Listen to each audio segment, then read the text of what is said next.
What happens when a tiny island, once among the wealthiest places on Earth, fades into obscurity, now grappling with the highest obesity rates in the world and using its airport runway as an improvised track for daily walks?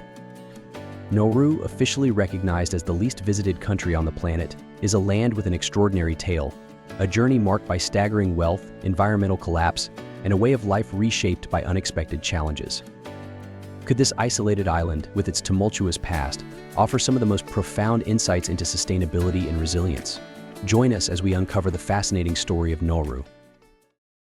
Nauru, a tiny island nation in the vast Pacific Ocean, is known for more than its remote location or diminutive size. This unique country has a special allure, especially in its people and their rich cultural traditions. Let's dive into the lives of the women of Nauru. There's something undeniably mesmerizing about their natural beauty, reflecting the island's vibrant history and deep cultural roots. With warm, sun-kissed skin, expressive dark eyes, and an air of quiet grace, Nauruan women embody the hospitality and community spirit the island is famous for. In a world where global beauty trends often blur into one, Nauruan women stand out with their distinct and striking features. Their traditional attire plays a significant role in expressing their culture. One iconic garment, crafted from palm leaves, is adorned with shells and bright patterns. These beautiful outfits are commonly worn during cultural performances and celebrations. Picture this: a group of women moving gracefully in traditional dances, their garments swaying rhythmically, a vivid and unforgettable representation of Nauru's essence. Yet what truly sets Nauru apart is not just its visual beauty, it's the warmth and kindness of its people. Known for its tight-knit community, Nauru welcomes strangers with open arms, treating visitors like family. This hospitality isn't just anecdotal.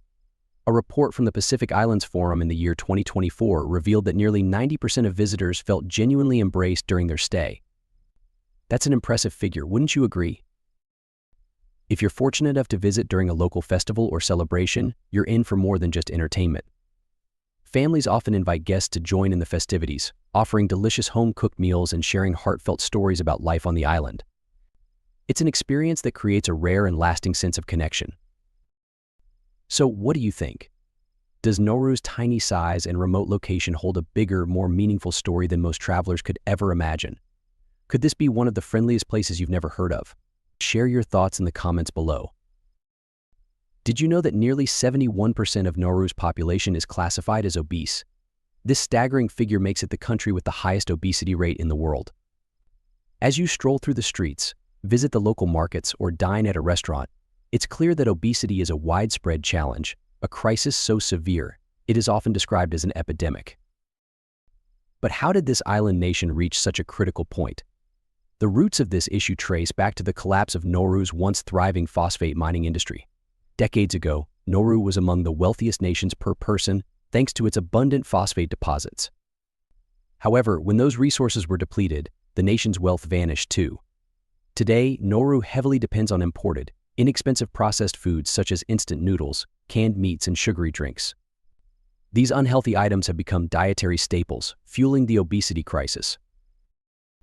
Making matters worse, much of Nauru's land has been devastated by phosphate mining, leaving it unusable for agriculture. Without the ability to grow their own fresh food, residents have no choice but to rely on unhealthy imports. Adding to this, a traditional belief that being overweight is a sign of prosperity and affluence has further exacerbated the problem. Coupled with a largely sedentary lifestyle, these factors have caused obesity rates to soar. Astonishingly, around 40% of the population suffers from type 2 diabetes, giving Nauru the highest diabetes rate globally. To combat this health emergency, the government has turned to some creative and unusual solutions. One of the most notable? Transforming the island's airport runway into a makeshift track for exercise. With limited open spaces, Nauru is only about 8 square miles. The runway has become a practical solution. It offers a rare, flat area where locals can walk and stay active. Imagine the site residents using the same runway for their daily fitness routines that planes use to land and take off. It's an unexpected yet ingenious response to a pressing issue. This runway exercise initiative is just one part of the government's broader efforts to encourage physical activity and improve public health. For an island that measures only about 4 miles wide and 5 miles long, space feels tight. But through small, determined acts like these, Nauruans are taking steps to reclaim their health and well-being. Before we move on, I have a quick 10-second favor to ask. If you've been enjoying this journey with us, consider hitting that subscribe button and tapping the notification bell. Your support means everything to us and helps us bring you even more incredible stories.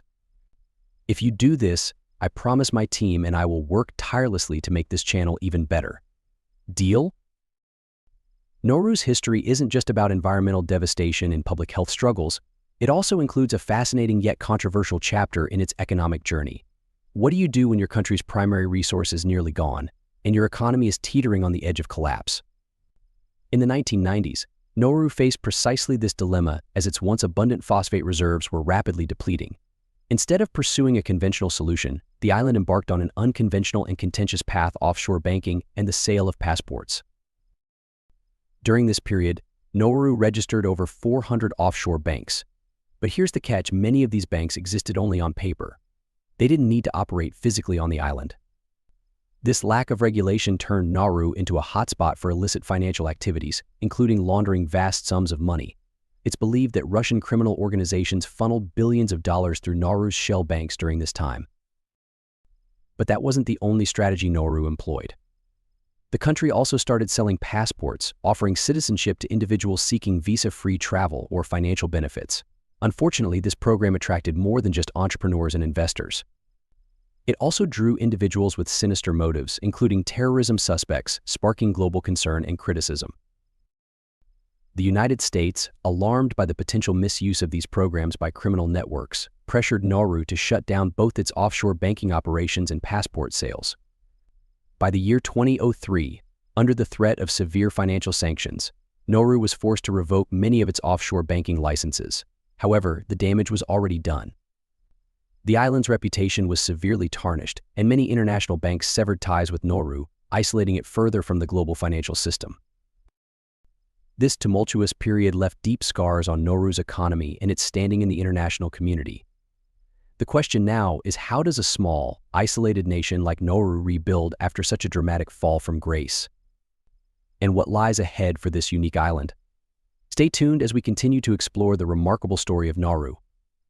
Corruption surged, money laundering spiraled out of control, and climate change ravaged Nauru's already struggling fishing industry.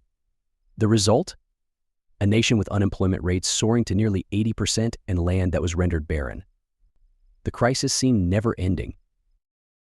In a desperate bid to stave off total collapse, Nauru was approached by Australia in the year 2001 with a controversial proposal to transform the island into a processing center for refugees attempting to reach Australian shores. With no other viable options and bankruptcy looming, Nauru agreed. This marked the beginning of the Nauru Regional Processing Center, where asylum seekers arriving by boat were sent to live in overcrowded and often harsh conditions. Soon after, reports of abuse and human rights violations began to surface. The conditions became so severe that the International Criminal Court described them as illegal. International organizations, including the United Nations and Amnesty International, strongly condemned the situation. In response to mounting criticism, the Nauruan government took drastic steps to control the narrative. In the year 2015, they even temporarily banned Facebook, claiming it was to protect residents from inappropriate content. However, many believed the real reason was to silence whistleblowers and obscure the truth about the dire conditions in the processing center. If you've ever wondered why obtaining a visa to visit Nauru is so difficult, this might offer a clue. The island appears intent on keeping much of its reality hidden from the outside world. Adding to this already bleak scenario, Nauru only abolished the death penalty in the year 2016, a move that reflects the ongoing tension and strict policies shaping everyday life on this small island. Visiting Nauru is a truly unique adventure, but reaching this remote island is far from simple.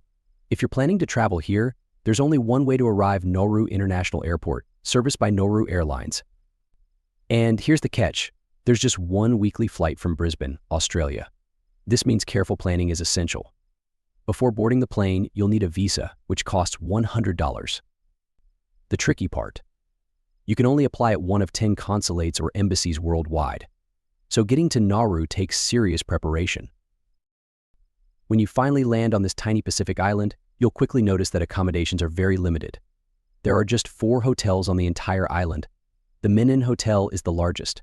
But don't expect luxury. This isn't a 5-star destination. While the ocean views are stunning, Nauru's charm lies in its simplicity. Forget about lavish resorts or all-inclusive packages, this is as authentic as it gets. Getting around the island poses its own challenges. With no public transportation and limited rental cars, securing one will set you back between $60 and $100 per day. But keep in mind, tourist services are nearly non-existent. In fact, most visitors here aren't tourists at all, they're diplomats, aid workers, or officials. Living costs in Nauru can add up fast. Beyond the $100 visa fee, meals will cost you between $15 and $25, and even essentials like bottled water range from $2 to $4. For such a small island, the cost of living is surprisingly high. So how does Nauru manage to sustain this expensive lifestyle? What do you think? Would you visit one of the world's least traveled and most isolated islands? Let us know your thoughts in the comments below. Nauru is a place where nature truly shines, boasting pristine beaches and vibrant coral reefs that draw snorkeling enthusiasts from around the world. The island's coastline stretches just under 20 miles, and with more than 7 miles of coral reefs encircling it, you're never far from crystal-clear waters teeming with marine life. Did you know that almost 90% of Nauru's shoreline is surrounded by these reefs? They are a thriving habitat for sea creatures, making Nauru a dream destination for anyone passionate about exploring the ocean. In fact, its coral reefs are considered among the best preserved ecosystems in the Pacific. A study conducted in the year 2024 found that more than 300 fish species and over 100 coral species flourish here, largely untouched by human activity. And if snorkeling isn't enough, why not try fishing? The waters around Nauru are renowned for species like tuna and marlin, attracting both local fishermen and adventurous visitors seeking an unforgettable experience. Prefer to keep your feet on land? Nauru's secluded beaches offer the perfect escape for those looking for tranquility, with soft sands and a serene atmosphere that's increasingly rare to find. For travelers with a more adventurous spirit, hiking across the rugged limestone hills provides dramatic views of the inland landscape. These rocky peaks stand in striking contrast to the calm, turquoise coastline. Though Nauru may be small, it's packed with contrasts and natural beauty that make it a hidden gem worth exploring. So which adventure would you choose on this island? Would you dive into its underwater treasures or trek through its rugged peaks? Share your thoughts in the comments below. Have you ever wondered how a small island nation could once rival the wealthiest countries in the world? It sounds unbelievable, but Nauru, a tiny Pacific island, achieved just that, and it was all thanks to bird droppings, also known as guano. But how could guano turn an entire nation into one of the richest on Earth? For thousands of years, seabirds flocked to Nauru, leaving behind thick layers of nutrient-rich droppings. Over time, these deposits solidified into phosphate, an essential ingredient in fertilizers that revolutionized global agriculture. Can you imagine that nearly 80% of Nauru's land was blanketed in this material, with layers reaching up to 33 feet deep? This phosphate ore, often called white gold, became a priceless natural resource. By the early 1970s, Nauru gained full control over its phosphate mining operations and increased production to an astonishing 1 million tons per year. The island began exporting its white gold worldwide, and by the mid-70s, Nauru had become one of the richest countries on the planet. To put this into perspective, in the year 1975, Nauru's gross domestic product per capita skyrocketed to $50,000 US. For comparison, the GDP per capita in the United States at the time was just $7,600. Nauru's was over 6 times higher. With this newfound wealth, Nauru invested heavily in foreign real estate, acquiring properties in Australia and even a theater in London. Some say that treasures were secretly buried on the island during its golden age, but to this day, these remain unconfirmed tales. It's incredible to think that a small island with such an unusual resource could reach such unimaginable economic heights, isn't it? But as we'll discover, Nauru's prosperity didn't last forever. Stay tuned to hear the next chapter in this extraordinary story. This year, Nauru celebrated its 56th Independence Day in the year 2024 with grand festivities. The colorful parades and cultural performances seem like a joyous occasion. However, beneath the vibrant displays lies the harsh reality of a nation struggling to survive amid severe economic challenges. What exactly went wrong in Nauru, and how did this once thriving island find itself in such a precarious position? President David Ading, in his speech, praised the resilience and strength of the Nauruan people, a sentiment that resonates deeply with citizens enduring daily hardships. Once, Nauru's economy flourished thanks to its vast phosphate reserves, which brought immense wealth. But those days are long gone. The phosphate reserves are nearly depleted, leaving behind a barren landscape. Today, 90% of Nauru's land has been stripped bare, devastated by decades of mining. What remains is an island grappling with a collapsed economy. For a country with a population of just 10,000 people, the depletion of phosphate has been catastrophic. High unemployment, widespread poverty, and a dependence on foreign aid are now the stark realities of life in Nauru. In an effort to generate revenue, the nation has resorted to controversial measures, such as hosting offshore detention centers for asylum seekers arriving from Australia. While this has brought in crucial funds, it has come at a significant social and ethical cost. Despite the jubilant Independence Day celebrations, the underlying struggles serve as a sobering reminder of the immense challenges the island faces. The nation's accomplishments are overshadowed by its economic instability, leaving many to wonder how long can a country sustain itself when its primary source of wealth has disappeared. Can Nauru find a path to a sustainable future? As we reflect on Nauru's remarkable history, it's clear that while its people celebrate independence, the fight for economic survival is far from over. Before modern times, the lives of Nauruans were closely tied to the vast ocean surrounding their small island. Fishing wasn't just a way to gather food, it was, and still is, a significant part of their cultural identity. But what makes fishing in Nauru so unique? It's not just about casting nets into the water. Traditional fishing ceremonies are intricate, involving prayers, chants, and rituals meant to seek divine protection and ensure a plentiful catch. These customs have been carefully passed down through generations, reflecting Nauru's enduring connection to the ocean, their primary source of sustenance for centuries. The island's bond with the sea doesn't end there. Nauru's love for the ocean is also celebrated through its tradition of canoe racing. Long ago, canoes were vital for survival, providing a means of transport and enabling exploration of the surrounding waters. Today, this maritime heritage is honored with boat races held during festivals and special events. Imagine this small, hand-carved wooden canoes, each a product of generations of craftsmanship, racing along Nauru's coast in spirited competition. While it may seem like a simple pastime, these races are a profound reminder of the island's deeply rooted maritime culture. These vibrant traditions reveal how Nauru continues to honor its ancient practices while adapting to the modern world. For the rare visitors who make their way to this remote island, these customs offer a glimpse into a side of Nauru that is rarely seen, a testament to the resilience and spirit of its people. What do you think?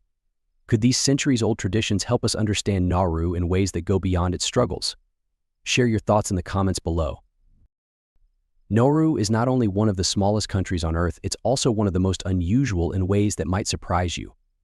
Did you know that Nauru has no official capital city? While most nations designate a single city, or in some cases, like Bolivia or South Africa, even 2 or 3, as their capital, Nauru stands out by doing things a little differently. So how does a country operate without a capital? The answer lies in Yaren, a district situated on the southern coast of the island.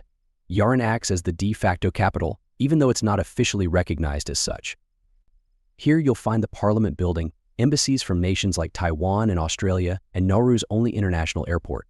However, calling Yaren a city might be misleading. It's more of an administrative center, lacking the bustling infrastructure or population density of typical capitals. Why does Nauru follow this unconventional path? Could it be a reflection of the island's simplicity, or perhaps a practical choice due to its small population? Whatever the reason, Nauru's lack of a formal capital is just one of the many features that make this tiny island truly one of a kind. Nauru's story is a stark warning about what happens when a nation's prosperity is built on fragile foundations. In the 1970s, this small Pacific island ranked among the wealthiest countries on Earth, thanks to its abundant phosphate reserves. Phosphate, an essential ingredient in fertilizers, brought immense wealth to Nauru. But today, the island faces not only economic collapse but also devastating environmental damage. So, what went wrong for this once prosperous nation? The phosphate that fueled Nauru's success eventually ran out. Without a backup plan or diversified economy, the nation's wealth disappeared almost overnight. The environmental toll was just as severe. Decades of mining left the land barren and scarred, rendering much of it unsuitable for farming or other industries. What about the people? The riches from phosphate didn't just change the landscape, they also shaped the culture. In the 1970s, Nauru's high incomes fostered a lifestyle of ease and overindulgence. Hard work and education took a back seat. After all, why prepare for the future when the money seemed endless? Now, the consequences are painfully clear. Nauru has one of the highest obesity rates in the world, with more than 80% of adults classified as obese, over 4 in 5 people. The nation's transition from self-sustenance to dependence on imported, processed foods has taken a heavy toll on public health. What lessons can we draw from Nauru's story? It's more than a cautionary tale for small nations, it's a wake-up call for the entire world. Pursuing short-term profits while ignoring long-term sustainability leads to disaster, economically, environmentally, and socially. Nauru's rise and fall highlights the critical need for sustainable development, future planning, and education. Without these pillars, even the wealthiest societies can crumble. The lessons from Nauru serve as a reminder of the dangers of ignoring long-term consequences. If we fail to learn from its mistakes, similar outcomes could unfold on a global scale. As we reflect on Nauru's remarkable yet tragic journey, we must ask ourselves, how can we ensure our own societies are built on sustainable foundations, not on the illusion of infinite wealth? If you enjoyed today's video, please hit the like button and don't forget to subscribe to the channel. Your support means a lot to us. Click on the video that appears on your screen right now. I'm sure you'll love this content. Comment below about the next country you want to see featured on our channel. Thank you so much for watching, and see you in the next video. Thanks for joining us. Leave a comment, give it a like, and don't forget to subscribe for more interesting videos. See you in the next video.